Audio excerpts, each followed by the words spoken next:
Assalamualaikum warahmatullahi wabarakatuh. Waalaikumsalam warahmatullahi wabarakatuh. Nahmadullaha alladzi ja'alal a'mala sholihati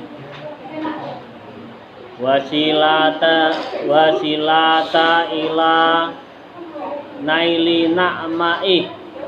Wa asyhadu an la ilaha illallah wa asyhadu anna Muhammadan abduhu wa rasuluh.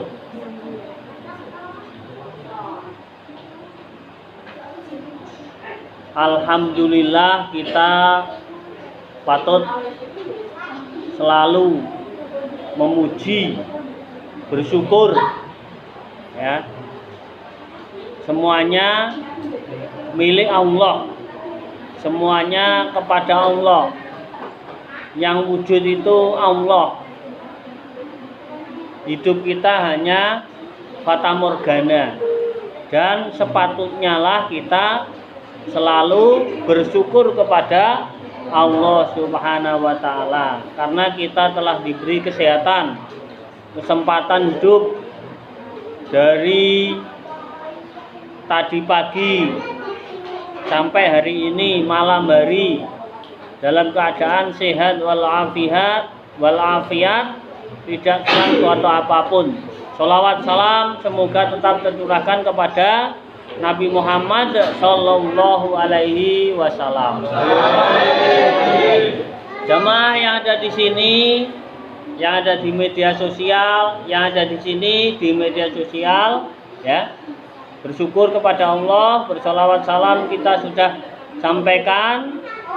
Kemudian saya akan sampaikan yaitu ceramah umum tentang sholat mencegah dari perbuatan keji dan mungkar, fahsya wal mungkar. Ya, fahsya itu adalah keji.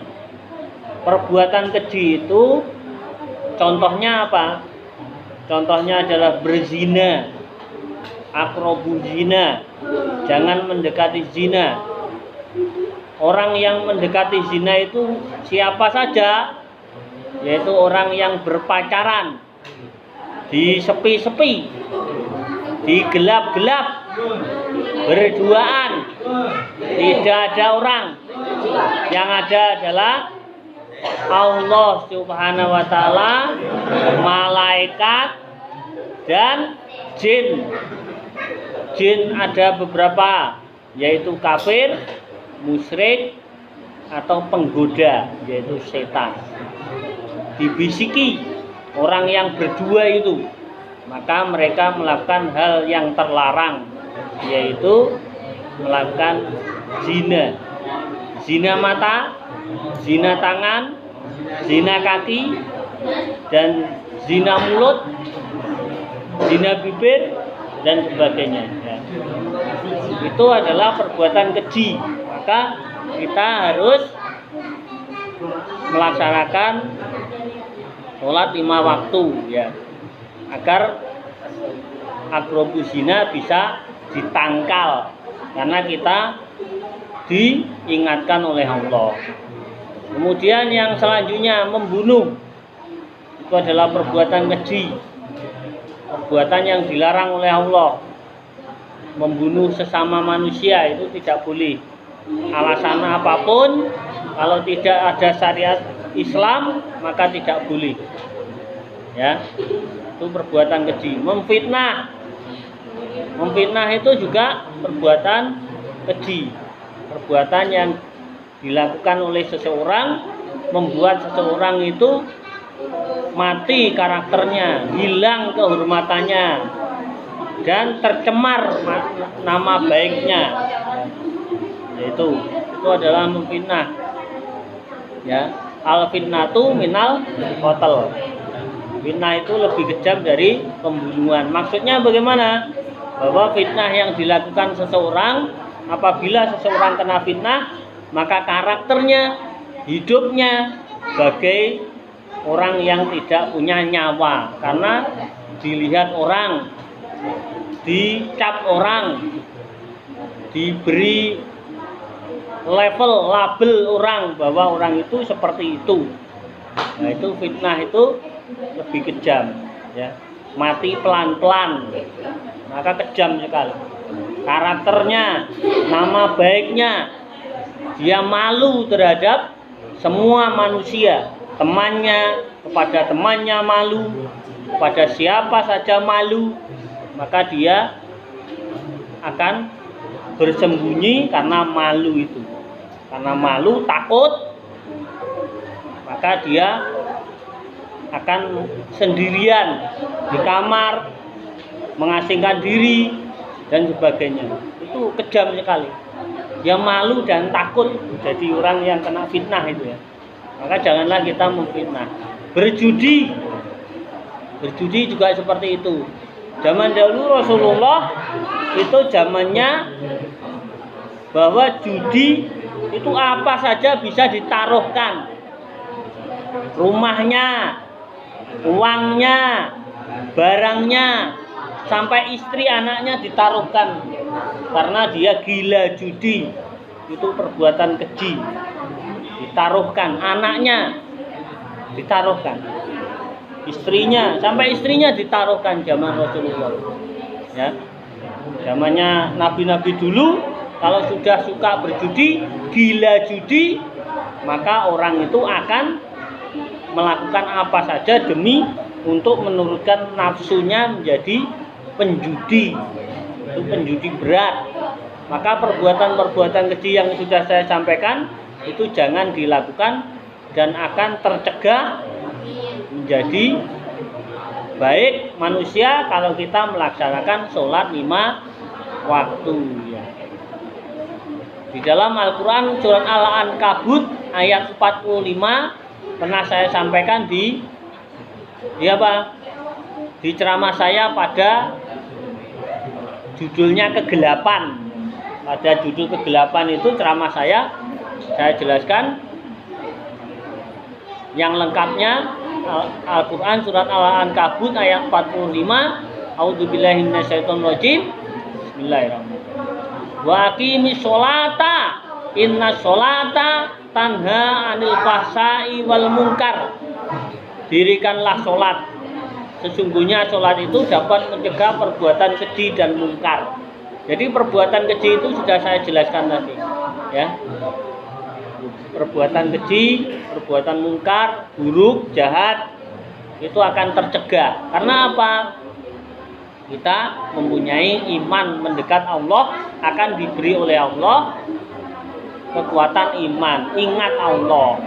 Jadi kalau suka sholat, suka melaksanakan ibadah, insya Allah Allah akan memberi iman yang tebal dimanapun kita berada, mengingatkan kita bahwa hal-hal yang tersebut saya jelaskan itu perbuatan yang tidak pantas.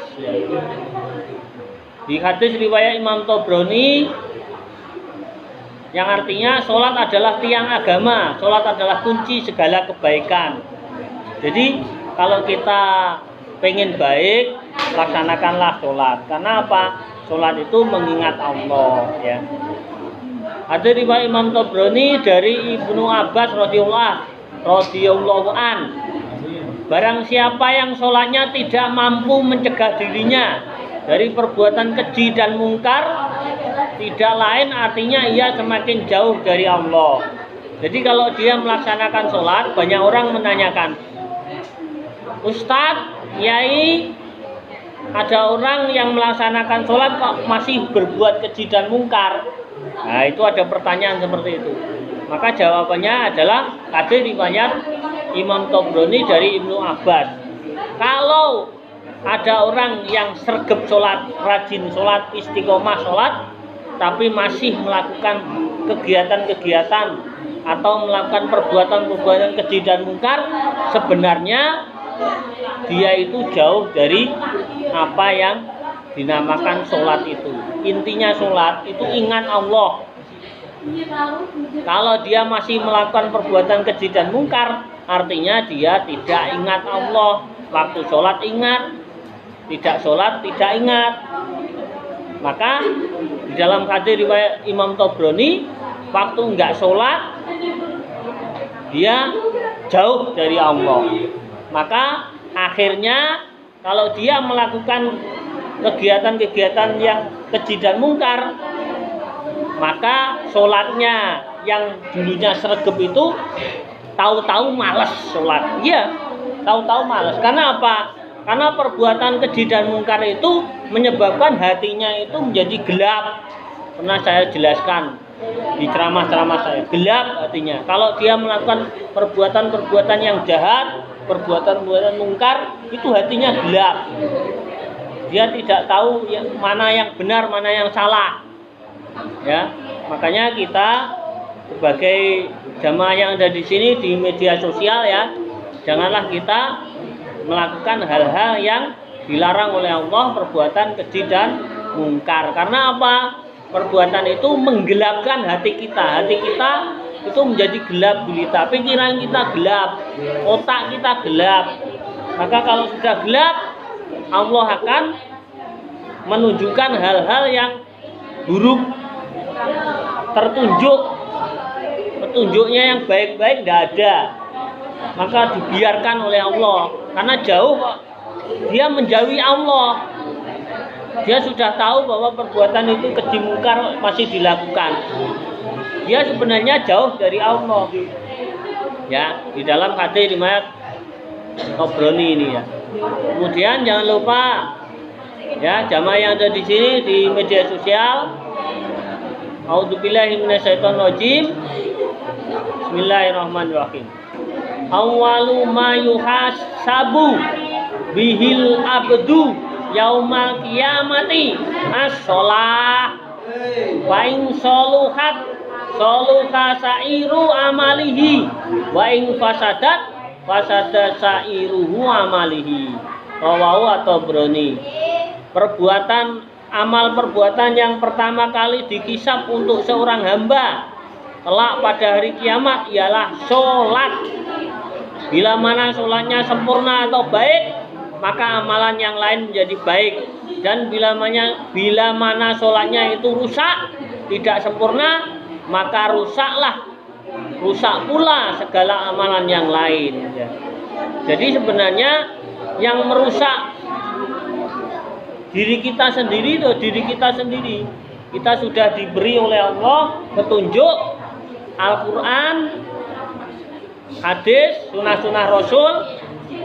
Laksanakanlah sholat, wa aqimis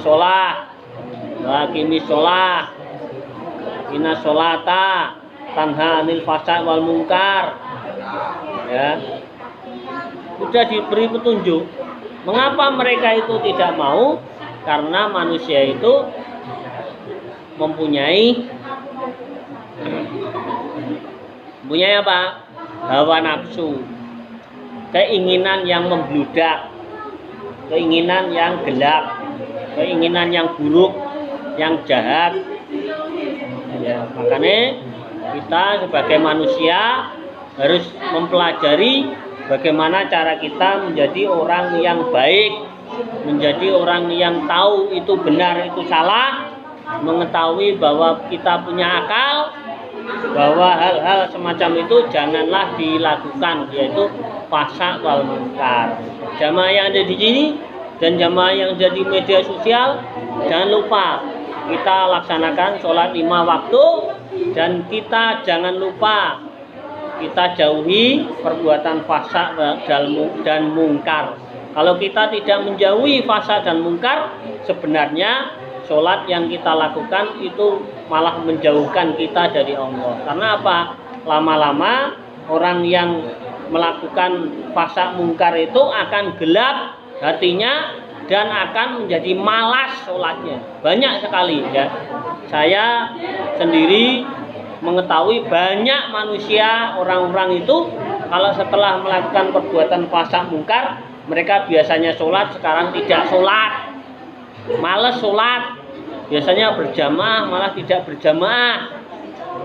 Biasanya melaksanakan perbuatan baik, dia kena pengaruh perbuatan buruk, gelap hatinya, jadi malas melaksanakan apa yang diperintahkan oleh Allah dan Rasulnya. Jamaah yang ada di sini dan jamaah yang ada di media sosial, jangan lupa kita harus melaksanakan sholat 5 waktu dan sholat-sholat yang dicontohkan oleh Nabi Muhammad SAW.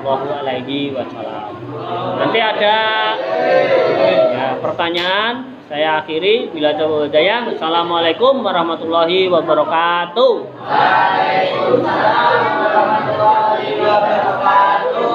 Silakan kalau mau menanyakan. Ya, silakan.